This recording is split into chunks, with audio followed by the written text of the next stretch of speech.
Hare Krishna.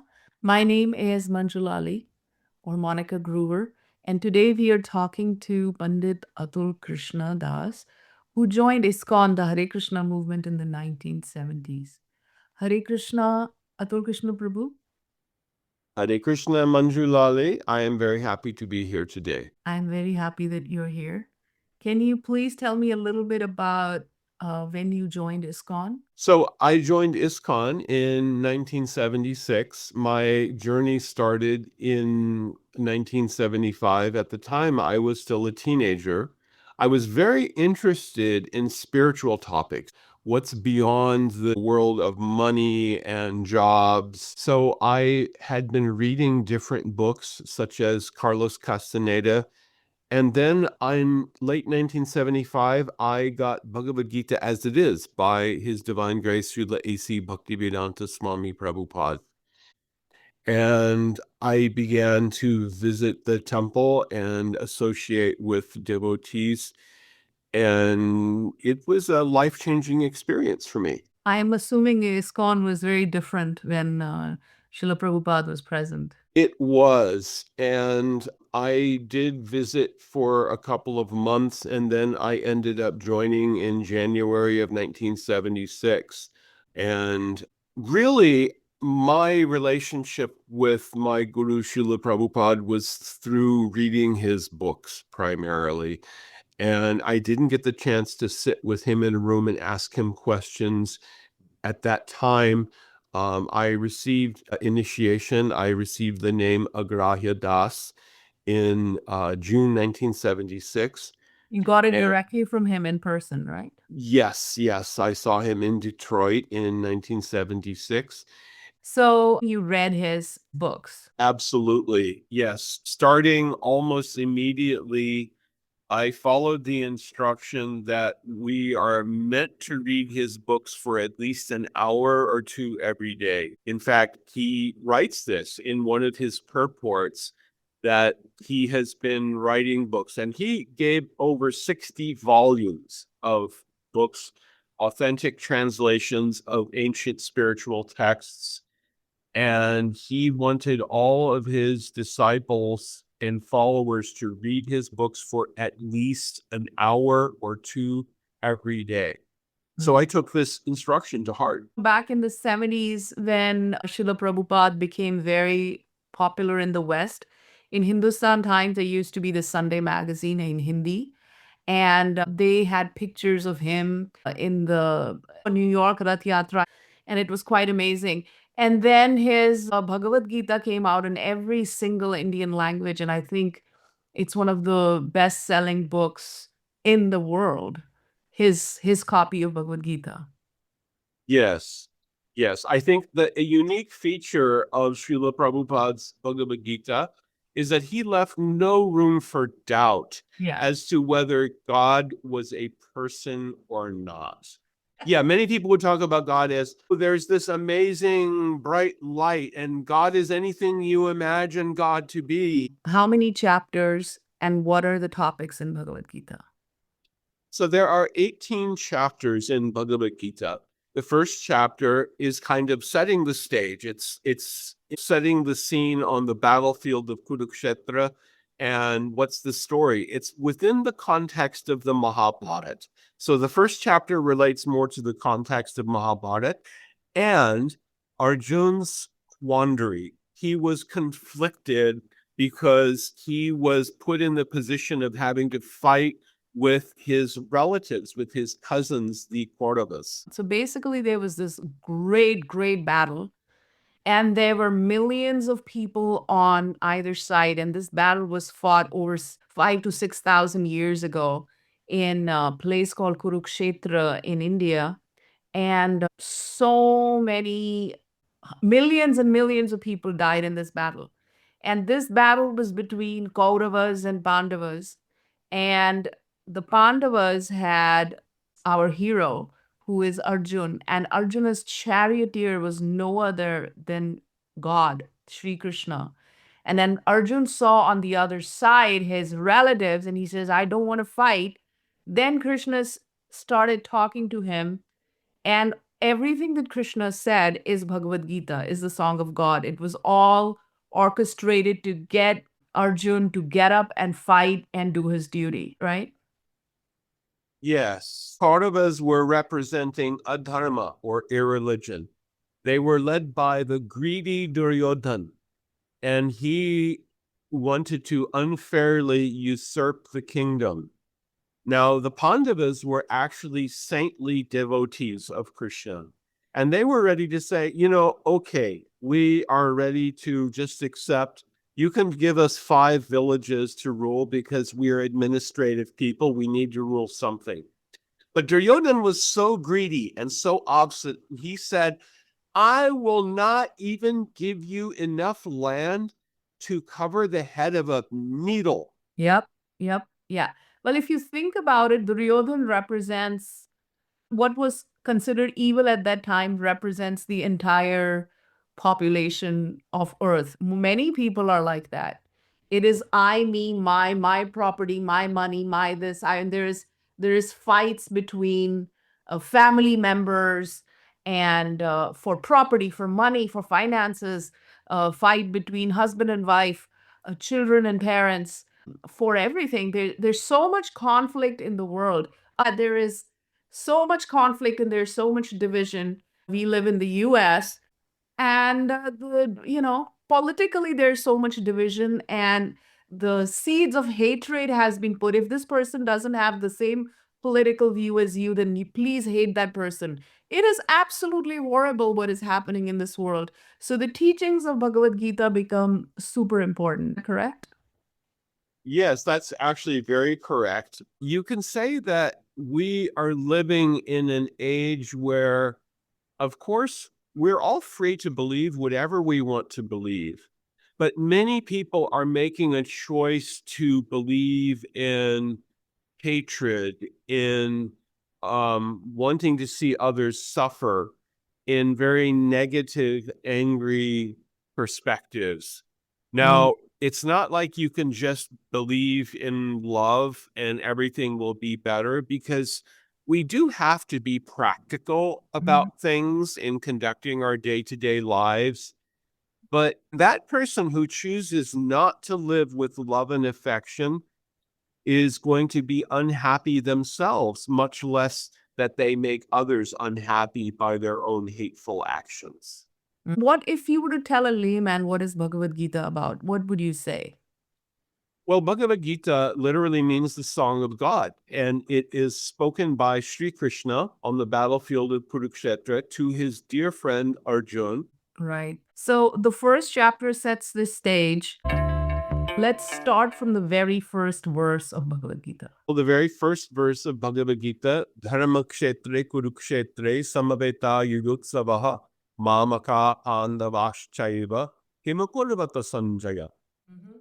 King Dhritarashtra, who is the father of Duryodhana, is asking his secretary, Sanjaya, "Oh, Sanjaya, on the holy place called Kurukshetra, which was established by Maharaj Kuru in ancient times, my sons and the sons of Pandu met for battle.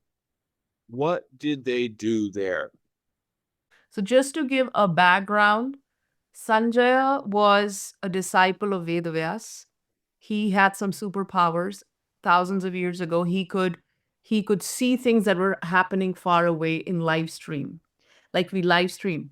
However, he was also able to see when Krishna was giving this knowledge to Bhagavad Gita, and he was also able to see the Vishwaroop, the universal form of Sri Krishna that he showed to Arjuna, and he was able to describe it to the king Dhritarashtra. That's correct. He was able to see everything and hear everything that was going on. And it was kind of like a mystic television without Mystic needing to, television. yeah, without needing to have someone holding a camera there. Right. So Mystic television. he was able to see everything at a distance and tell Dhritarashtra, because King Dhritarashtra was born blind. He was also the brother of Pandu, who was the father of the Pandavas, the 5 Pandavas, Yudhishthir, Bhim, Arjun, Nakula and Sahadev. Right. When Dhritarashtra asks Sanjaya what is happening in the battlefield of Kurukshetra, what description does he give? Well, first he explains how Duryodhan is asking his commander Drona. He is saying, "Oh, look, I see how your disciple, Drishtadyumna, who was the commander of the Pandava side, how well he has arranged the army." So he was starting out by trying to lay a guilt trip on Drona and say, "Look, this is the person you have taught, and he has set these others up. Right. And now tell me how we are going to defeat them." Because Duryodhan was only interested in one thing. He wanted to win and beat the other side and enjoy the kingdom. Right. This is what's called an asuric mentality, Right. demonic mentality. And then Sanjaya started describing to Dhritarashtra that there are two armies on either side, and in between the armies, the chariot of Arjun with the charioteer is Krishna going through them. So after all this conversation with Duryodhan, then Arjun is looking on the other side and he tells Krishna, "Oh, Achyuta, Krishna, please take my chariot so that I can observe the armies." So Krishna takes Arjun's chariot into the space between the two armies. And now Arjun begins to look and see who is fighting on the other side. And this was no ordinary chariot. No, this chariot was given by Agni Dev to Arjun, and it was drawn by 5 horses given by Varun Dev. So it was a very special chariot. Agni Dev, the deity, predominating deity of fire, had given this chariot, which was completely amazing. And the five beautiful white horses were given by the predominating deity of water, Varuna Dev, and they are never supposed to get tired. Yes. And then the flag of the chariot had Sri Hanuman on it. So the entire strength of Hanuman resided in that chariot. That's correct. Yes, Hanuman, the monkey servant of Sri Ram, resided on the banner of Arjun. The banner. Of course, the charioteer was the supreme personality of Godhead, Sri Krishna himself. And then there is Arjun. And then what happens?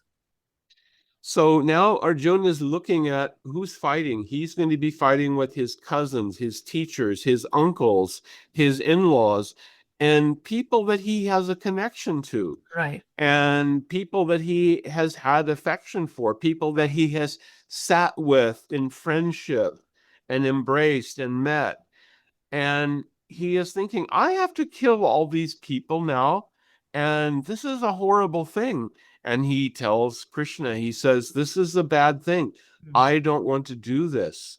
This is not worth winning. It would be better to leave the battlefield and go live in the forest for the rest of my life than to have to slay all of these persons for whom I have respect and love and affection."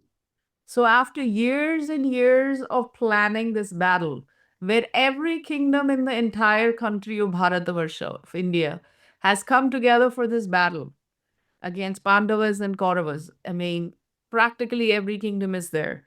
And as it's about to start, Arjun chickens out. That's what's happening. Definitely he didn't chicken out. Arjun wasn't afraid of anything. He was a kshatriya. He was willing to lay his life down for any purpose that was in according to dharma, what is proper and correct. But he didn't want to do this because he felt Okay. this will be a greater wrong. It will be a catastrophe. He gave a lot of arguments to Krishna also. Why? Because war always causes disruption. It causes so many problems in society. And he gave very logical arguments to Krishna. Right. So now let's move on to the next chapter. And this is when Krishna starts speaking the Bhagavad Gita to him. And One of the first uh, arguments that Arjun had given Krishna that I don't want to fight is because I don't want to kill people in a war, even though he's a soldier, especially these people are his relatives. Then Krishna says, but they're really not your relatives. They are spirit soul, and their death has already been arranged. You're simply the medium. So then Krishna goes on and talks about Atma or soul. Right. The second chapter begins with the topic where Krishna is now addressing Arjun's doubts, and he is explaining Atma Tattva. Well, Bhagavad Gita literally means the song of God, and it helps us to understand one very big question, which is, who am I? Right. And another big question, which is, why do I suffer in this world? And a third big question, which is, how can I find happiness within this world? So let's take these questions one by one. First is, who am I? Who are we? So Krishna gives a very convincing argument to explain the presence of the soul. Nattvevaham jatu nasam natvam ne me janadhipa nachaiva na bhavishyamaha sarve vayamata padam.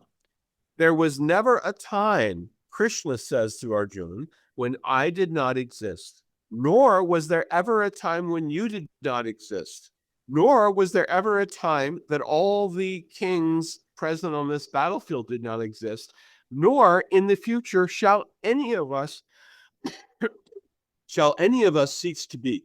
Krishna has told Arjuna, you have always existed, you meaning the Atma. You will always exist. There is no time when you will stop existing. It is only the body that dies. And then he says, Dehinosmin yatha dehe komaram yauvanam jara tatha dehantara praptir dhirastatra namuhyati. In this life, our Atma within the body has gone from our childhood to our youth to middle age and to old age. And then finally, the body will die and the Atma will go on to a different body. And someone who is self realized will not lament for the living or for the dead. When someone has died, that person has not died, their body has died. The Atma will go on to a different body. But we are identifying with the body. And that is kind of the essence of the second chapter of Bhagavad Gita. Tell me a little bit about the nature of the spirits. Krishna tells Arjuna, Nainam chindanti shastrani, nainam dahati pavaka, na chainam kledayanti apo, na shoshayati maruta. The Atma cannot be cut into pieces. It cannot be burnt. It cannot be moistened by water. It cannot be dried out by the wind. The Atma is basically a tiny spark, and it has been given in Upanishads, such as in Shvetashvatar Upanishad, Keshagra Shatabhagasya Shatadha Kalpitasya cha. Basically, the dimension of the Atma is approximately 50 angstroms. It is very minute, but it is non-material. That means you can't see the Atma in an electron microscope or any other type of scientific physical instrument. The You God can, particle. yeah, you can only perceive the presence of the Atma by the symptoms of life. If you see a living body, right, the Atma is present. But when that body has died, the Atma has gone. Atma is not there. Something is missing. From the perspective of medical science, we can say, well, the chemical processes of the blood exchange of oxygen, carbon dioxide are not happening. The breathing isn't happening. The electrical impulses that govern the heart and blood circulation are not happening. Yeah. The brain is not happening. Nothing is happening, and therefore dead. But these are all symptoms. But the core The core problem is that the Atma is not present. Marilyn Monroe, she was considered a very beautiful woman, and people had posters of her on the wall. And I then don't think she, Gen Z knows who Marilyn Monroe is. no, probably not, but I'm just giving We're one old. example. Yeah. And even when I was young, it was kind of an old story how she died in a car accident, Right. um, or she died from a drug overdose or something like that. But the point is, if you had a picture of that same person as a corpse, as a dead body, most people are not going to find that attractive. And what is the difference? The body is the same, the skin, the hair, the fingernails, the even the clothes might be there. There's no pran, there is no life. And you can dress up a corpse. And that's a kind of the profession for undertakers, right? Usually the body is destroyed by cremation and it has to be done within a certain time. You talked about embalming, how when somebody dies in the West, they will embalm the body. They will take all the blood out, they will put some other fluid in, they'll put makeup, and it's called embalming. And when you embalm the body, it actually, you're hindering the Atma or the soul that is hanging around. You destroy the body, the spirit wants to move on. That's right. Yes. It makes it easier. They'll dress up the corpse and do makeup and everything so that it looks like there's kind of a warm glow to the skin. You know it's an illusion. People will go up to look at the dead body in the coffin and they know it's an illusion, but they feel like, okay, yes, this is what my loved one looked like, and now I can say goodbye to them. Right. And for that, you've paid a lot of money, basically. But that's basically it's a dead body. The Atma is not there. There are so many examples of international movie stars, music stars. They have money, they have private jets, they have millions of dollars, but they're seeking something. They're not finding it. And then they start doing all kind of drugs. And then either they overdose or, they commit suicide. So many examples. Actually becoming famous and rich is actually almost like a curse. We feel a connection to someone who is our child, who is our loved one, our parent. We feel a connection with them and we want to love and be loved. These are functions that come from the Atma. But there's a fundamental problem. We are trying to express our desire for giving and receiving love and affection through bodily relationships. Yeah, there's a difference between bodily pleasure. You ate something, you ate an ice cream or you ate gulab jamun or something. That was good. Now that is pleasure. Or someone hugs you, it's pleasure. It is pleasure of the senses. But pleasure is not happiness. And so there's a difference between pleasure, happiness, and anand. Pleasure as in sukha versus anand. Sukha means happiness or comforts, if you will.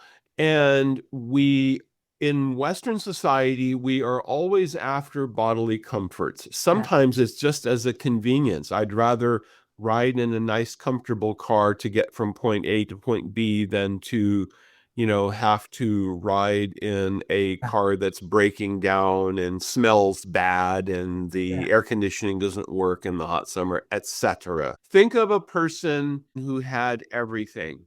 They had multiple houses, they had mansions, they had millions of dollars, they had partners, romantic partners, they had everything that people could possibly wish for, private yachts, private jets, and they became so unhappy that they ended up committing suicide because there's a flawed concept. The flawed concept is that if I have more bodily comforts and bodily pleasures, I will have more happiness. And this is wrong. Happiness comes from within. If you're not satisfied with a little, you won't be satisfied with a lot. And you can also find, on the contrary, you can find examples of people who don't have a lot of money. They don't have a big house. They might live in a little hut, but they're happy because they have love and affection and they live in blessings and they value the blessings that they have. Um, it makes it easier. It if When we associate that we are this body, then obviously we're seeking bodily pleasure and equating the bodily pleasure as happiness. When we understand we are not just this body, of course, we need some bodily pleasure, but we are Atma. We are actually, this body is going to die. But my soul is immortal, basically. but what we carry with the soul, and this is something that Krishna explains just a little bit later in Bhagavad Gita, there is a subtle body.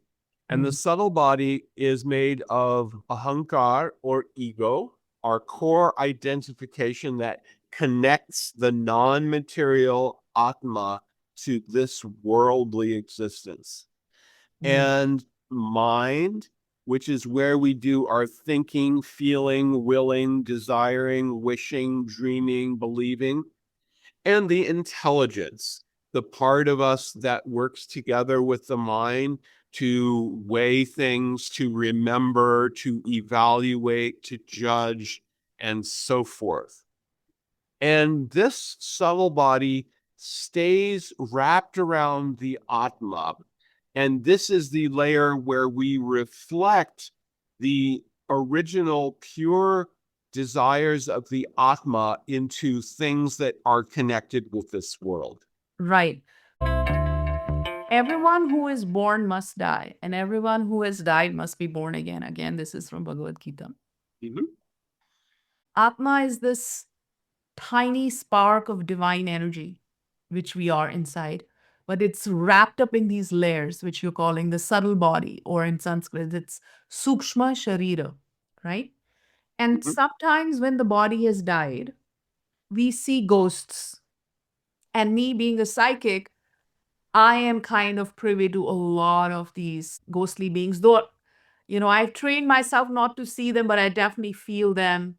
It's very hard when you're psychic and medium. Being a medium, I'm telling you, ghosts, they're all around, especially in the US. They're everywhere, left, right, center, up. So if we are supposed to leave our body and move on, and basically ghosts are simply the sukshma shari, or the subtle body is still present, but the physical body has died and they're just hanging around. Why?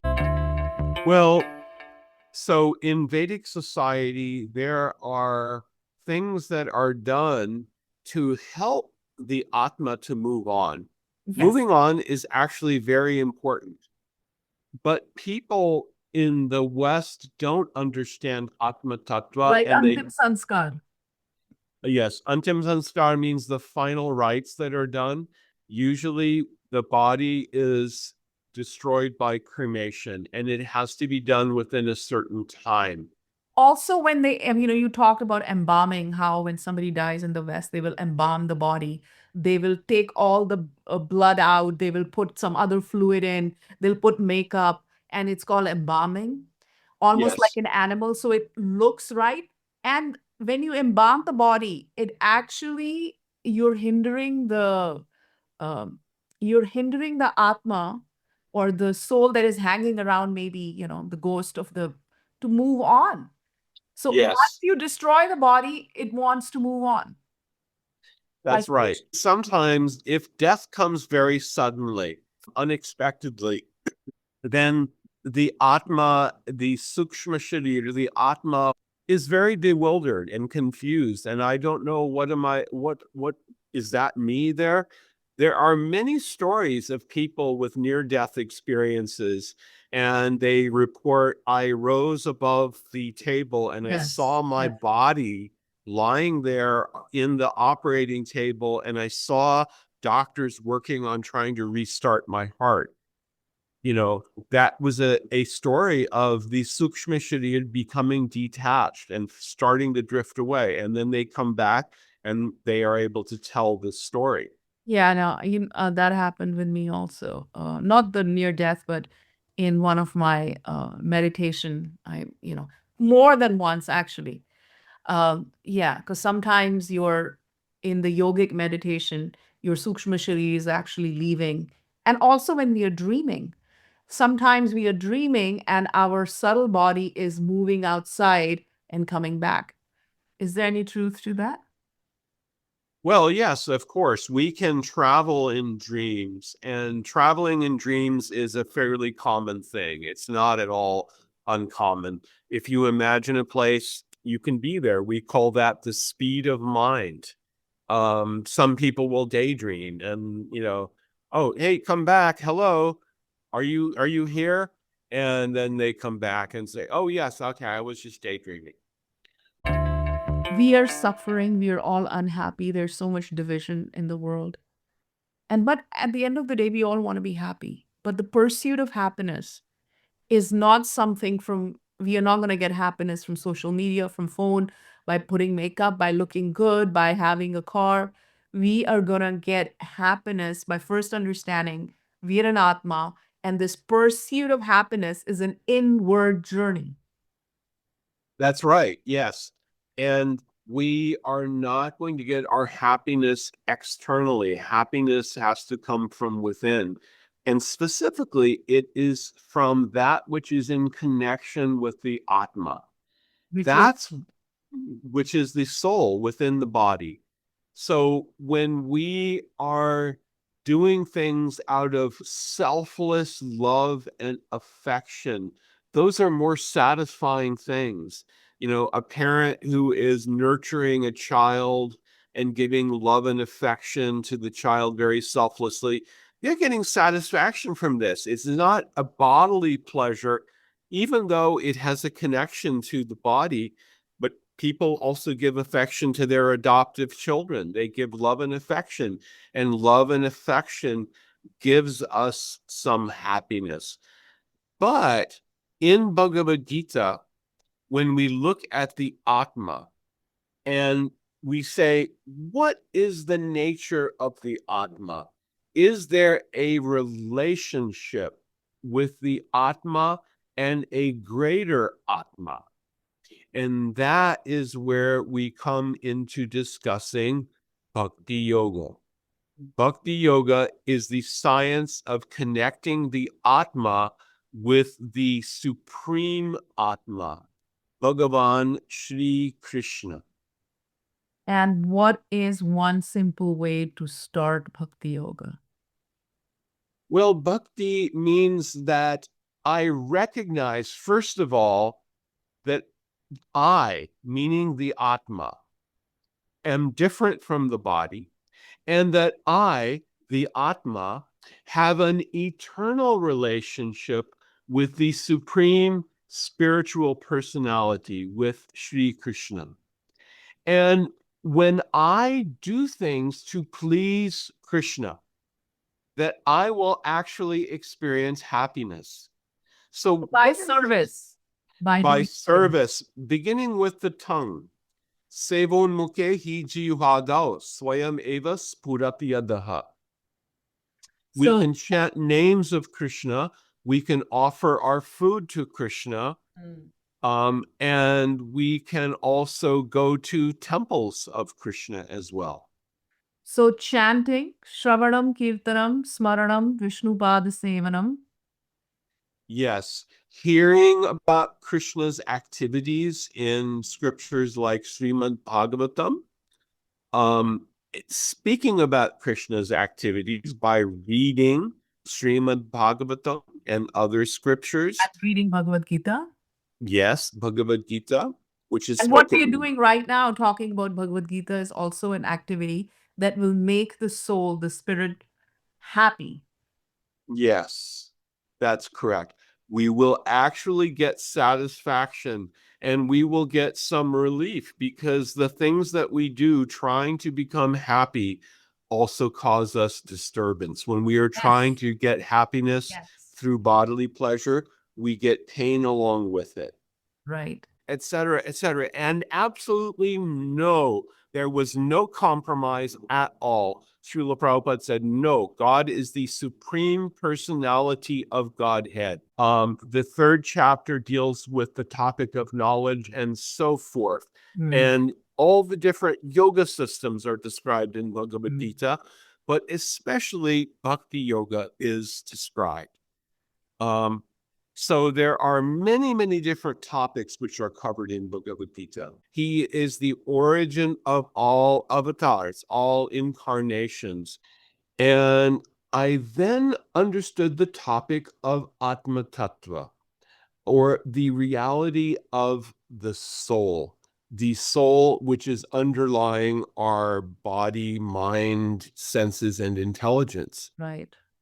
So So let's take these questions. he is the fountainhead of religion, and Yes. human life is meant to please him. And we will only find happiness and satisfaction when we serve him through bhakti or devotional service. So we will end here and we will continue with the Atma Tattva and different chapters of Bhagavad Gita in our other podcasts. Thank you, Atul Krishna Prabhu. Hare Krishna. Hare Thank you. Krishna.